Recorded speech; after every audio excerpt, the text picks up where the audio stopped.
Hey everyone, welcome to Two Car Pros. My name is Ryan, and today we will be continuing our how to build a Ford 5.4 liter 3-valve engine.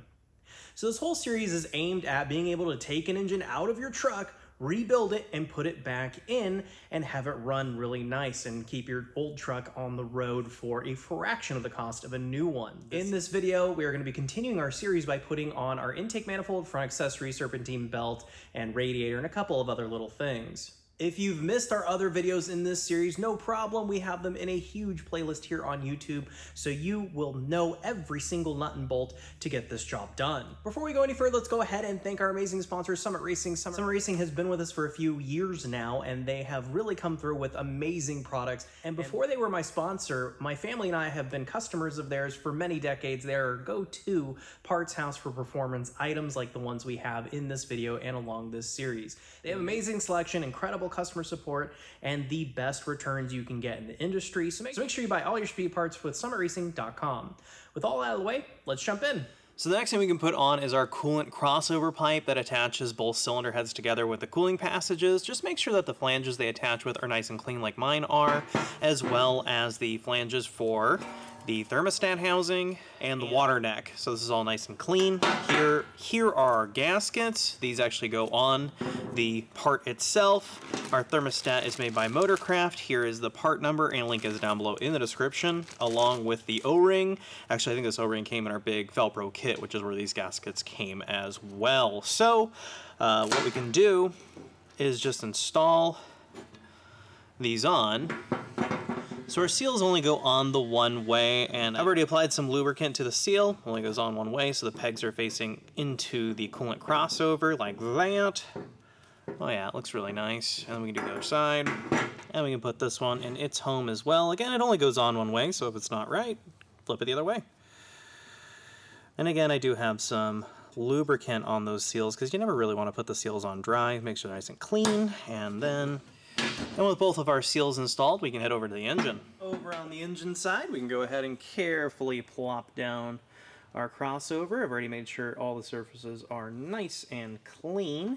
So let's make sure that those just line up where they should. And then we can grab our bolts and put those in their homes. I know that there's some bolts on the back that actually go into our intake manifold. So I'm going to leave those out for right this moment. These two back bolts actually go through the intake manifold as well. So when you're installing that, those bolts are going to have to come back out. But I want them in just so I can tighten this down nice and square. And then when it's time to put the intake manifold on, I can take those bolts out and then put them back as I'm putting on the intake manifold. So I'm just doing them side to side on the cross here, like that. That looks very good. I'm gonna grab my torque wrench, so it's 89 inch-pounds, and tighten them down in an X pattern.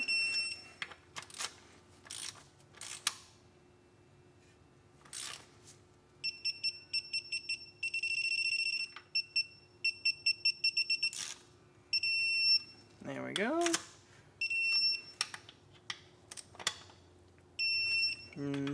Make sure you go around a couple of times. Ooh. There we go. Nice and installed. So now we can worry about putting on our engine harness. Now, if you go any further than I've gone here, it is going to be basically impossible for you to get the harness into where it needs to go because the intake manifold will be in the way and stuff like that. Like, we can't put the alternator on until the intake manifold's on. We can't put the intake manifold on until the wiring is on. That sort of thinking, you have to constantly be evaluating what you're doing when you're putting your engine back together inside of a vehicle, especially as one is far back into the cowl as this one is, as most modern trucks are. So here is our engine harness. This is the exact one I pulled off. All I've done is cleaned it. So what you want to do is the harness will more or less tell you where it wants to go. So I'm holding it like a U, so it wants to be like that, essentially behind the engine. And we can kind of just set it back in there how we think it's going to go. And we can kind of see why it goes that way, because here is the coil for number 1. There's the fuel injector for number 1. This goes into one of those buffers. This looks like it goes into the cam phaser. This one looks like it goes into the oil control solenoid over here. So everything will kind of map out the way you think it should go. And don't worry if you get it wrong, you can always take it back out if you haven't put your intake manifold in. So I'm not going to show you every single connector, but basically it goes in this big U. The one I've marked with number 1 that goes in the ECM slot. Number 1, I don't even think you can mix them up, but I numbered them anyway just for quick of convenience, and that needs to go over there and be routed. So take your time and route everything really nice, and I'll show you exactly what that looks like when I'm done. So now we can worry about our O2 sensors, and I'm just going to show you the driver's side because it's easier. The passenger side is a little more challenging to film. I hope you understand. It's just going to be my hands in darkness. So what we can do is reach up after we've fed in our harness and plug that into our O2 sensor. These ones often get overlooked and forgotten until it's like that. And then what you want to do is just kind of figure out a way to kind of store the connector and harness away from the exhaust like that. I've tucked it in up here. So it kind of looks like that, but make sure none of the wires are going to get in the way of anything that moves. Nothing here moves. This is actually a pretty solid spot for this to be in, away from the heat or anything that moves. And then do the exact same thing for the other side. So now we can start talking about reinstalling our intake manifold because the wires underneath it I've already plugged into our harness, so now this can go in. The only thing I want to point out is that I've already reattached the vacuum supply for this. This also feeds like the brake booster and a couple other things that require vacuum. It's on this little port here on the bottom of the intake plenum, and it's really important that that's on and nice and secure so you don't have a leak. And then also this motor that actuates the intake runners a little bit, make sure that's not seized up and is nice and works like that. I've already serviced this entire thing and cleaned it, so it looks kind of spiffy. And then don't forget to plug it in as well. It has a 4-prong on the side here. I unfortunately won't be able to show you that because it's behind it and it's really hard to get to. So just something to keep in mind while we're putting the intake manifold back in its home. So before we put on our intake manifold, go ahead and double check that you have both of your NOx sensors plugged into the harness. They're nice and seated. Your head temperature sensor is plugged into its sub harness, and that's plugged in the main harness, and the O2 sensor for the driver's side is stuffed down there and plugged in. That one is really tricky to get to from the bottom. It was actually teensy bit easier to get it from the top, but not by much. So once we make sure everything we need plugged in is plugged in, we can go ahead and blow off all the dirt that's kind of accumulated over our intake runners. And on the bottom of our intake plenum, I've already flipped over and cleaned the surface really nicely. I have our new gasket set from Velcro. Go ahead and line that up so all the pegs fit, and then you can just kind of snap it into place just like that. Oh, that's really nice. Go ahead and do that for the other side as well. So now, once we're sure nothing's going to fall into our intake runners, we can remove our tape, exposing that flange surface. Oops. Now that looks really nice. And I've already cleaned the mating surface really well right here on both sides. If you're kind of questioning if yours is clean or not, just go ahead and clean them again, just making sure you don't drop anything down there. And then we can kind of just carefully start maneuvering our intake manifold in place. I'm actually going to reach down there right now and see if I can grab that connector and plug it into our intake runner controller here. There we go. Nice. Okay, making sure you're not on any kind of wires or nothing, making sure your gaskets haven't slipped out of place. Go ahead and move your intake manifold back. And again, just kind of look around, make sure you're not on anything. A little bit of a dance. So now our intake manifold has been installed. I've already put all the bolts in their holes, and here is the torque sequencing for you. So I would do this sequence at least twice, preferably 3 times, and the torque figure is 89 inch-pounds. And I'm not going to show you how exactly I'm going to do it just because it's all darkness and hands. There's really no good way for me to film back there. So just follow this torque sequence and you will be all good to go, and I'll turn the camera back on when I'm finished. So I've already gone around 3 times on my torquing, and this would be my 4th time checking it. I'm on number 1 here, and I can pull my torque wrench, and we can see that I was already at 89 inch-pounds, which is the torque figure, and I've already checked all the rest of them, and they are down nice and even with nothing pinching or getting in the way. This looks really nice. Before we put on our thermostat, make sure that this surface is nice and clean like mine is. It's just got a little bit of staining on there. Be all right. We can plop down our thermostat. Doesn't really matter which way it goes in. And we can put our O-ring in. I've already lubricated it. Never put on O-rings dry. Yeah, it looks really nice. And then what I'm going to do, and I know this is going to ruffle some feathers, I'm going to grab some of our friend Ultra Black RTV, link down below in the description, and just put on this surface right here. Just trust me on this one. You really don't want to be taking this back apart because of a simple leak that could have been fixed with a little bit of RTV. Not a lot, you just want like a skin on there. Because all Ford is relying on doing the sealing is that O-ring. That's it. So we just want to give it a little extra help, and then we can replace the neck, making sure that's nice and clean. Now remember, there's no gasket or anything, it's just that O-ring, which is why we did the RTV. Install our bolts, and you know they're for this application because they only have an 8mm head on them. They're very small. I'm just going to bring those down to touch evenly.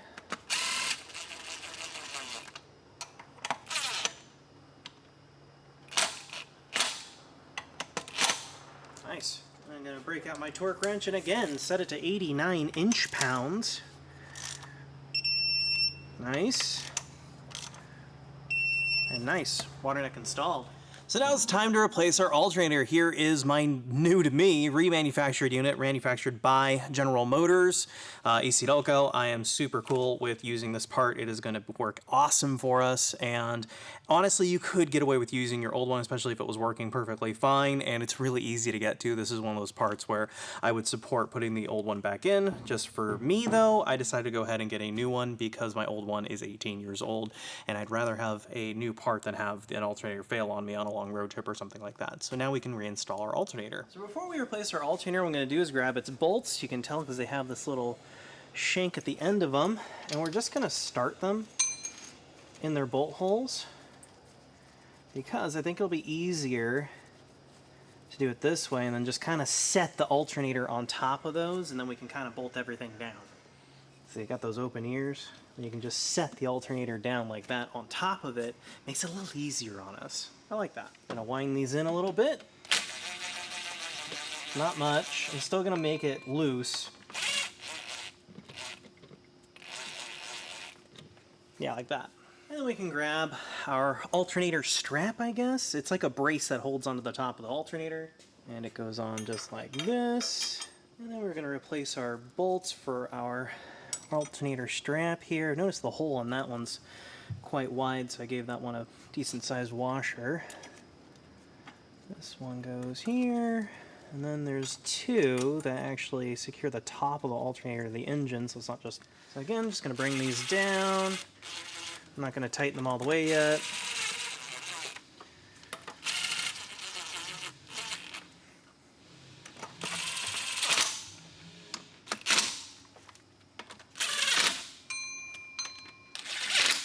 Now that they're brought down, I can grab my torque wrench. And the top ones, you can probably guess, is 89 inch-pounds. Just like a lot of things on this top here. If you don't have a torque wrench, just wrist tight. 89 inch-pounds isn't a lot.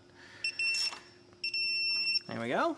And then for the bottom two bolts, it's actually 18 foot-pounds. Please notice I said foot, not inch.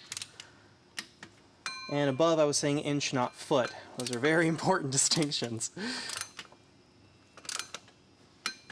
And there you go, alternator installed. That means all of our front accessories are finally on our engine. So now we can replace our serpentine belt, and here is the part number for Avant. And there's a link down below in the description for it. Now I've already done this video once as like an official how-to on this exact truck actually, and you can go find that video. This is going to be a little easier to follow along because, well, there's nothing in the way. But if you're looking for a video that shows you how to do it with everything in the way, the link is down below in the description. So the key for this truck, and it's kind of funny, is you want to just take like a loop with the serpentine grooves on the inside and just stuff it right here underneath or excuse me, underneath this idler, but above the tensioner, and then loop it around the AC compressor. That kind of throws me for a loop every single time I do a belt on one of these trucks, and I've always found that to be helpful. Then it comes up like this, goes around the snout of our alternator, then it comes down. I'm actually going to remove my breaker bar here. Then it comes down off of the tensioner, goes down and around the damper, comes up like this, and then the smooth side goes on the back of the water pump, like that. Then this belt groove goes like this on the grooved pulley, like that. It's okay if things fall off, you can always put them back. So just rudimentarily on.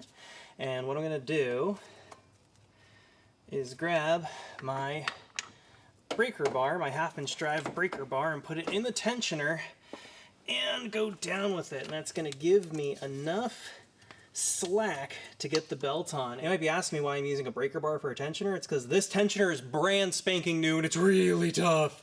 If you have an older one, you probably don't need to use such a robust implement. So just go around, make sure everything is nice and in its home. All the pulleys are nice and on, no grooves are outside of any pulley. Well, that looks really good. And go ahead and relieve the tension and check it out. Our serpentine belt is installed and looks really nice. Because I have this unique opportunity with the radiator out of the way, we can just look straight at the engine and what it looks like. So the routing, let's just start the alternator, comes down, goes down underneath this side of the tensioner, comes down around the AC compressor, around the tensioner pulley, down around the damper, around this way, smooth part goes on the water pump, comes back around, ribbed part goes on this ribbed pulley, continues that way the power steering pump on the rib side, smooth back of the belt comes on this smooth pulley, comes up, and we again finish out our alternator. So that's what your finished product should look like. So now we can worry about putting our fuel injection onto our intake manifold. Here is my stock fuel rail. I've already inspected it very carefully, making sure that this braid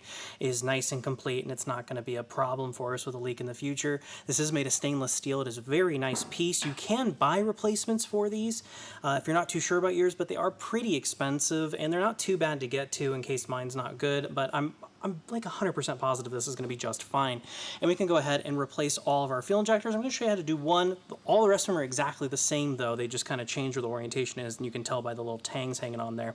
And I'm going to go with our stock Ford OEM fuel injector. I always recommend getting the stock fuel injectors for these so the computer knows exactly what is going on with the fuel injector. And I've found that aftermarket fuel injectors don't last as long as the Ford OEM ones.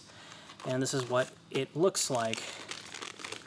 Absolutely perfect. So now I'm going to show you how to install one of these in the fuel rail and then do them for all 8, and then we can put the whole fuel rail plus the injectors into our intake manifold. So before we put our fuel injector in, the blue O-ring goes into our hole. Everything's been cleaned very thoroughly with some carburetor spray and a microfiber. What I'm going to do is apply some WD-40 onto the blue O-ring. You can also use engine oil. I like using WD-40. It's a little easier to work with. So it's nice and coated in there, and then we can just insert it in. It does take a little bit of force, not like a ton. You did just see me slink it down in there. And then we can tell what angle it wants to be at because it'll be an opposing angle of the little tang. And don't worry if you don't get it quite right, you can just change this even after it's in the truck. It's not, too crazy to rotating around a little bit. That's another reason why we do the WD-40, and besides, you should always put O-rings on with some form of lubrication. And then we can take the retaining clip, looks like this, and it should just push on for us. There's a little groove in the injector itself that it wants to find. So go ahead and just grab that clip and then just push on like that, and the square part of the clip goes on the square part of the fuel rail, and now this can't really come out while we're lowering it down onto the intake manifold. And then before we put it in the truck, what I'm going to do is take a little bit of WD-40 on the end of my pinky finger. It's nice and clean, everything's really clean, and apply it to this O-ring too. Do not get it in the injector itself. Just like that, and go ahead and do the exact same thing for all 8 injectors. So we can just kind of put our fuel rail in there. Don't worry about, getting it right on the first go, but you just kind of want to set it on in there and be nice and ginger, and then kind of line up where the fuel injectors are going to go. The holes are pretty darn obvious. And it's okay, you can just set it in there and then hop in there deeper and get things out of the way. So all of our fuel injectors are basically in place, and all you need to do is just push down on them, just like that, until every single one is pushed down on their hole, just like that. So go ahead and, kind of mat it down all the way around the fuel rail. Then we can replace our bolts that actually hold our fuel rail to our intake manifold. They have an 8mm head. They have like a nice wide washer on there. And we can just put them, just gonna start them.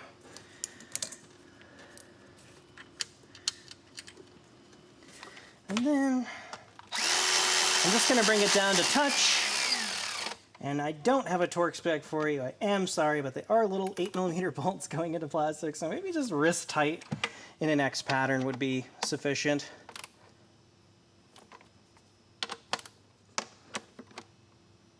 And there we go. So then we can hook our fuel line back up before any contaminants get in there. Notice I had my cap on there, and before I put it on, I'm going to go ahead and just give it a little spritz of WD. There we go, good enough. And then the cool thing about these being hard to get off, they're really easy to get on. Just line it up, pull it until it makes that sound, check it, and it's mint. So now we can remove our protective towel we put in so many months ago and go ahead and put in our throttle body. I've already cleaned it up and serviced it so the flange is nice and sparkly clean. Replace its bolts.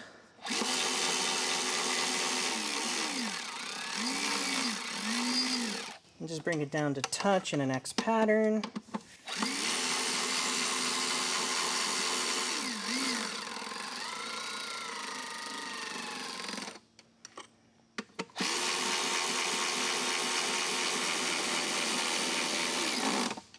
And then for tightness, don't go crazy, just wrist tight is perfectly fine. There we go, that looks pretty good. And then don't forget to plug in the TPS. That's a fun one to forget. We can just put a terry towel in there to make sure nothing gets in there while we're working, because we're not quite ready to fire it up just yet. So all O2 sensors plug in like this, just in different locations, and you can't get up and downstream mixed up. This is one of my downstreams, and I'm just going to show one because they are really hard to film because they're kind of up against the truck. Just make sure it lines up, and these replacement units, like I've mentioned, don't have like specific timers on them. They do only go on one way for the clasp. There we go. And so you hear that nice clip. And go ahead and do that for all 4 of your O2 sensors. So now we can hook up our alternator. So we need our power feed line. That's this one. We'll put that on. I've already removed the 10mm nut off of there. It's this brass one. Just spin that down. Now, for tightness on this, it's actually really important not to go over tight because this is sitting in, usually it's sitting in ceramic or something like that. And you just want this wrist tight. I think the torque spec is like 35 inch-pounds or something. I would call it wrist tight. You don't need to go overboard. And then don't forget to put the boot back on that. There we go. And then we can put the alternator control plug back on. This is easy peasy. All you need to do is line it up and push it on. You should hear it make a nice click. Once that's in its home, we can go ahead and put our little clip there in its home, and that will be really nice for us so it stays out of the serpentine belt. Then we can attach our line that goes to our heater core off of our coolant crossover pipe. Make sure the hose clamp is behind the barb and release tension, and that is going to be really nice for us. So here are our radiators. This is our old one that we pulled out of the truck. It is all done. It is 18 years old and isn't cooling as well as it really should be. And it's just a good idea to change it out when you do an engine, as well as a transmission in our case. So just make sure that their inlets and outlets are in the same spot. Our cooler line's in the same spot. It has these little clips here. And I would recommend getting the Denso unit. As far as everything I have found on the internet, this is probably your best bet because it's a nice OEM brand. It's not a shaky aftermarket company. And it's really nice to trust your cooling to a well-known brand like Denso, and the link is down below in the description. No, I'm not sponsored. I paid for this with my own money. So we can lower in our radiator, and you see this little leg, this little prong, that's going to slot down into the rubber feet that are in the core support for the radiator. So it might take just a little bit of negotiation to get it down there. There might be a line in the way. Yeah. Yeah, see how nice that fits in there, and it just looks so good. And then we can put the clamps on that actually hold it. So just install your clamps that kind of hold the top of the radiator to the core support. Bring it back, replace the bolt, and tighten it down. Torque to spec, just make sure it's not moving, and it's not. Oh, that is really nice. Go ahead and do that for both sides. And then the lower radiator hose is pretty easy. Just goes on like that. And if you need a new radiator hose, lower radiator hose, the link is down below in the description for you. I always suggest getting new ones when you get a new radiator anyway. And then we can just put the hose clamp behind the barb on the lower outlet and release. There you go, it looks really nice. So before we put our transmission cooler lines on, I think it's gonna be a little bit easier to put our shroud in. So let's just lower it down on there. It has little slots that it goes on the radiator. It has like little fingers that stick out on both sides, and it just kind of goes in like that. And then it has a bolt just there and on the same place on the other side. So we can replace our bolt that holds the shroud to the radiator. There we go, it's an 8mm.